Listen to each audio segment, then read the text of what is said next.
Mathematics classes bye M के sir में आप सभी प्रिय बच्चों का स्वागत है। 2023 के समाप्ति पर ये हमारा आखिरी वीडियो है। फिर 2024 से नए नए वीडियो शॉर्टकट तरीके से अच्छे समझदारी के साथ आप लोग तक पहुंचेगा, ताकि आप लोग आसानी से उस वीडियो में देखकर पढ़ के समझ लें। ठीक है प्रिय बच्चों, आइए एक सवाल है उसको देखते हैं, फिर आगे आपसे जुड़ते हैं। ठीक है, लिखा है चित्र में, मतलब एक चित्र बना है उसको आप ध्यान से देखिएगा। इस चित्र में एंगल बी आप लोग देख रहे होंगे, यहाँ पे देखिए बी। ठीक है, ये एंगल बी है, कह रहा है 93 डिग्री का है। और एंगल सी, यहाँ सी है, एंगल सी 87 डिग्री का है। कह रहे हैं तब सिद्ध कीजिए जो लाइन ए बी और जो लाइन सी डी है और जो लाइन ई एफ है, ये वाली, ठीक, ये तीनों आपस में क्या है, पैरेलल हैं। फिर आगे कह रहे हैं क्या कि बी सी, ये वाली लाइन बी सी जो है डी ई, इस डी के पैरेलल है। ठीक है प्रिय बच्चों, तो पैरेलल होने के लिए आपको एक कंडीशन याद होनी चाहिए। अगर किसी भी त्रिभुज के किसी भी दो लाइन, चाहे जैसी भी रेखाएं हो, दो रेखा हो, दो लाइन हो, अगर वो आपस में पैरेलल या समांतर है तो उसके लिए कंडीशन होती है, एक तिर्यक रेखा कट कर रही है तो उसके एक ही तरफ के दोनों कोणों का योग 180 होता है। जैसे आप लोग देख रहे हैं ए बी वाली लाइनें है, सी डी वाली लाइनें है। अगर हम एंगल बी को, अंदर की तरफ वाला एंगल, इसको 93 और 87 को जोड़ें तो 180 के बराबर होना चाहिए। अगर 180 के बराबर हो जाता है तो हम कह देंगे ए वाला लाइन आपस में क्या है, पैरेलल है। ठीक है प्रिय बच्चों, आइए ध्यान से देखते हैं। आपका कहने का मतलब है, यहाँ ध्यान से सुनिए, समांतर होने के लिए,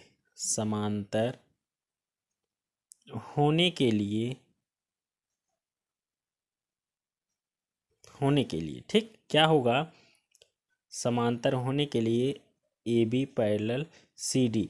यह कैसे होगा प्रिय बच्चों, ध्यान से सुनिए। अगर angle B plus angle C बराबर 180 हो जाए तब तो आपकी लाइन समांतर होगी।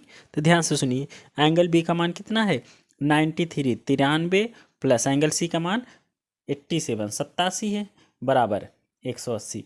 देखिए क्या ये 180 के बराबर हो रहा है, जोड़ के देखिए, 7 और 3 10, 10 का जीरो यहाँ से लगेगा 1, 8 9 17, 1 18, देखो 180 हो गया ना। तो हम कह सकते हैं, ध्यान से सुनिए, हम क्या कह सकते हैं प्रिय बच्चों, कह सकते हैं अतः ए बी समांतर है सी डी के। समीकरण नंबर 1, कोई दिक्कत नहीं होनी चाहिए प्रिय बच्चों।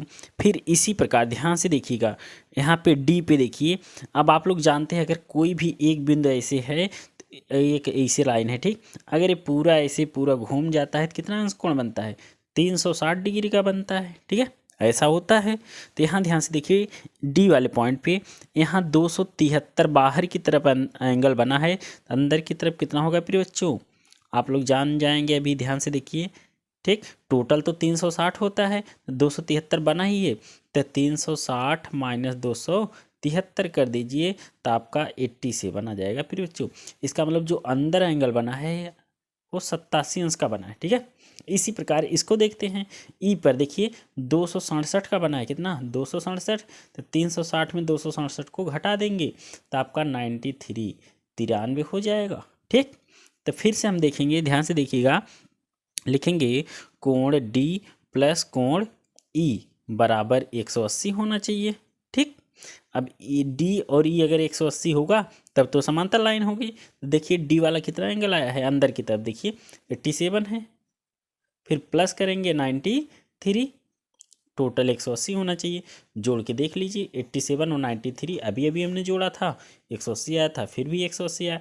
अब ए वाली लाइन के लिए आ रहा है सी डी और ई एफ। ठीक, तो यहाँ से हम कह देंगे अतः सी डी समांतर होगा किसके, ई एफ के। समीकरण नंबर 2।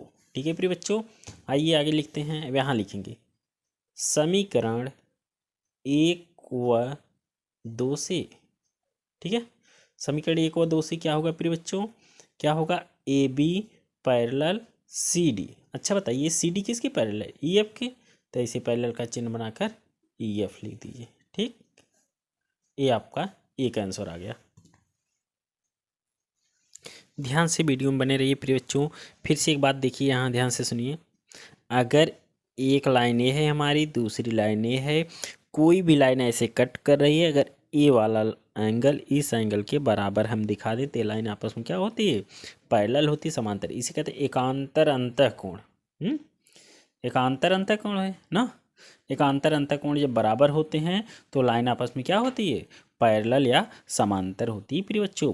तो आप ध्यान से देखिए चित्र में, फिर से आप चित्र को देखिए, बीसी लाइन देख रहे हैं ना, ये बीसी लाइन ऐसे सीधे गई होगी कहीं, ठीक, जो यहाँ यहीं पे रुकी है, मान लीजिए इसे आगे तक गई होगी।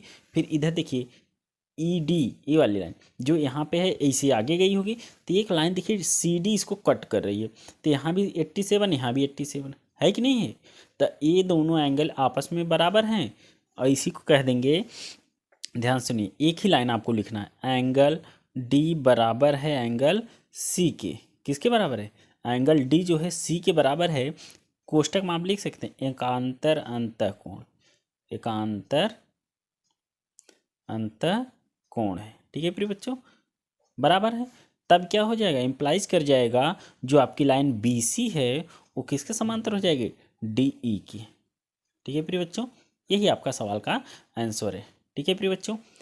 इसी प्रकार आप हमारे वीडियो में ऐसे ही सवाल को देखने के लिए, पढ़ने के लिए हमारे चैनल को सब्सक्राइब करिए, लाइक करिए, शेयर करिए। समझ में आता है तभी प्रिय बच्चों लाइक्स और शेयर जरूर करिएगा, ठीक है।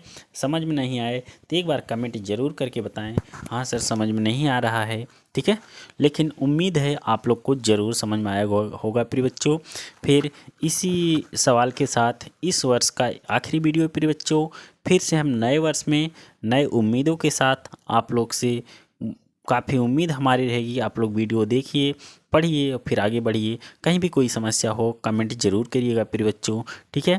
फिर से कल से रेगुलर आप लोग की क्लास चलेगी प्रिय बच्चों, ठीक है। थोड़ा समय नहीं मिल पा रहा था इसलिए वीडियो नहीं बन पा रहा था, लेकिन अब अगले दिन से 1 जनवरी से प्रतिदिन 1 से 2 वीडियो आपको देखने को अवश्य मिलेगा प्रिय बच्चों।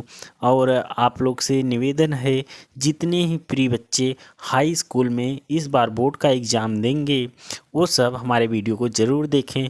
फिर कल से आपकी कंटिन्यू तैयारी वाला वीडियो हम अपलोड करेंगे, मैथ का सिर्फ प्रिय बच्चों, ठीक है। और शॉर्टकट में कुछ वीडियो और अपलोड करते रहेंगे साइंस से संबंधित। फिर से हम सिर्फ मैथ के लिए स्पेशल आप लोग को पढ़ाएंगे प्रिय बच्चों, और एकदम मोस्ट इम्पॉर्टेंट और एकदम शॉर्ट ट्रिक के द्वारा, ताकि आपको अच्छे से समझ में आ जाए और सवाल भी आपका कंप्लीट हो जाए प्रिय बच्चों, ठीक है।